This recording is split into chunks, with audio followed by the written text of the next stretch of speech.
মূৰ্তিবোৰ এতিয়া এবছৰ নহয়। বোলে পূজা চূজা মূৰ্তিবোৰ দেখিলোঁ। মাটিবোৰ পথাৰৰ পৰা মূৰ্তিবোৰ বনাবলৈ মাটিখিনি মাৰি লওঁ, তাৰপৰা সেনেকৈ বনাম। মাটি একো নিদিওঁ, অকল পানীয়ে দি হেৰি মিক্স। সৰস্বতী আৰু গণেশ মূৰ্তি এতিয়া মই ক্লাছ 6ৰ পৰা 7লৈ পাওঁতে শিকিছোঁ।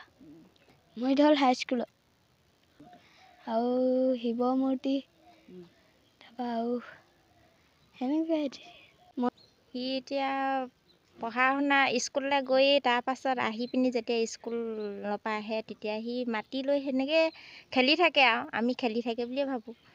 তাৰপাছতে সি এনেকৈ এদিন দুদিনকৈ এনেকৈ বনাই থাকে। পাছত দেখিলোঁ আৰু বনাই থকা, তাৰপৰা তাক বাধা নিদিলোঁ আৰু মানে কি তাৰ ভৱিষ্যতে পঢ়া খালি বাদ দিব নাই কৰা, যি হ'লেও যিটোকে কয় সেইটোকে বাধা নাই দিয়া। প্ৰথমতে ভাবিছিলোঁ এনেই মাটি খচি পিনি সেই টাইম পাছ কৰি আছে বুলি গালি দিওঁছিলোঁ বাৰু, প্ৰথমতে দিছিলোঁ অলপ। তাৰপাছত যেতিয়া দেখিলোঁ তেতিয়া হয়তো কিনো হেৰি বনাই বুলি চালোঁ, তেতিয়া গণেশ বনাই দেখিলোঁ। তেতিয়া আৰু ভাঙিবলৈ নিদিলোঁ আৰু আপোনাৰ মানে সি নিজে টক্টা চটা তৰি লৈছে, তাতে ধুনীয়াকৈ সজাই মেলি আৰু গণেশ পূজাও কৰে সি। গণেশৰ দিনাখনি হেৰি ধূপ জ্বলায়। গণেশ হেৰি মূৰ্তিটো আগত থৈ সি ধূপ ধূনাও সি পথাৰ মাটি আনে, আনি নিজে নিজে বনাওঁ। মানে আমি দেখা নাই আগে, এতিয়া যেতিয়া বনাই দিলে তেতিয়া দেখিছোঁ নহয়, মোৰ ল'ৰাটোৱে এনেকুৱা বস্তু বনাব জানিছে বুলি আৰু বুজিছা। সুধিছোঁ প্ৰথমতে সোনকালে আনিছা, মই বোলে গণেশ মূৰ্তি বনাম আই সেই বুলি কৈছে। তেতিয়া নিজে বনাইছে আৰু আমি দেখিছোঁ আৰু তাৰপৰা সৰস্বতী বনাইছে, গণেশ মূৰ্তি বনাইছে আৰু বনাম বুলি তাৰ আশা আছে। মানে এই শিকা নাই দেই, এতিয়ালৈকে দেখা নাই বাৰু শিকা। এই নিজৰ তাৰমানে হেৰিয়ে বনাই আছে। এইডোখৰ কল্পনাপুৰ বুলি কয়।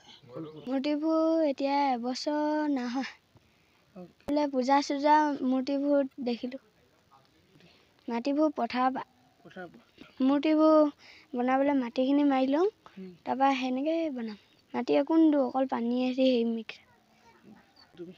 সৰস্বতী আৰু গণেশ মূৰ্তি এতিয়া মই ক্লাছ 6ৰ পৰা 7লৈ পাওঁতে শিকিছোঁ। মৰিধল হাইস্কুলত আৰু শিৱ মূৰ্তি, তাৰপৰা আৰু সেনেকৈ সি এতিয়া পঢ়া শুনা স্কুললৈ গৈ তাৰপাছত আহি পিনি যেতিয়া স্কুলৰ পৰা আহে তেতিয়া সি মাতি লৈ সেনেকৈ খেলি থাকে আৰু আমি খেলি থাকে বুলিয়ে ভাবোঁ। তাৰপাছতে সি এনেকৈ এদিন দুদিনকৈ এনেকৈ বনাই থাকে। পাছত দেখিলোঁ আৰু বনাই থকা, তাৰপৰা তাক বাধা নিদিলোঁ আৰু মানে কি তাৰ ভৱিষ্যতে পঢ়া খালি বাদ দিব নাই কৰা, যি হ'লেও যিটোকে কয় সেইটোকে বাধা নাই দিয়া। প্ৰথমতে ভাবিছিলোঁ এনেই মাটি খচি পিনি সেই টাইম পাছ কৰি আছে বুলি গালি দিওঁছিলোঁ বাৰু, প্ৰথমতে দিছিলোঁ অলপ। তাৰপাছত যেতিয়া দেখিলোঁ তেতিয়া হয়তো কিনো হেৰি বনাই বুলি চালোঁ, তেতিয়া গণেশ বনাই দেখিলোঁ। তেতিয়া আৰু ভাঙিবলৈ নিদিলোঁ আৰু আপোনাৰ মানে সি নিজে টক্টা চটা তৰি লৈছে, তাতে ধুনীয়াকৈ সজাই মেলি আৰু গণেশ পূজাও কৰে সি। গণেশৰ দিনাখনি হেৰি ধূপ জ্বলায়। গণেশ হেৰি মূৰ্তিটো আগত থৈ সি ধূপ ধূনাও সি পথাৰ মাটি আনে, আনি নিজে নিজে বনাওঁ।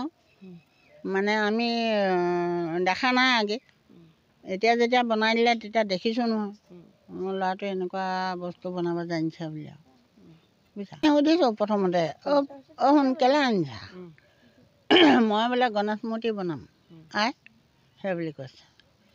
তেতিয়া নিজে বনাইছে আৰু আমি দেখিছোঁ আৰু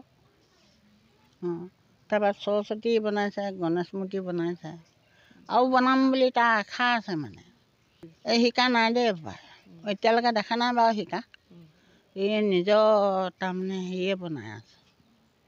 এইডোখৰ কল্পনাপুৰ বুলি কয়।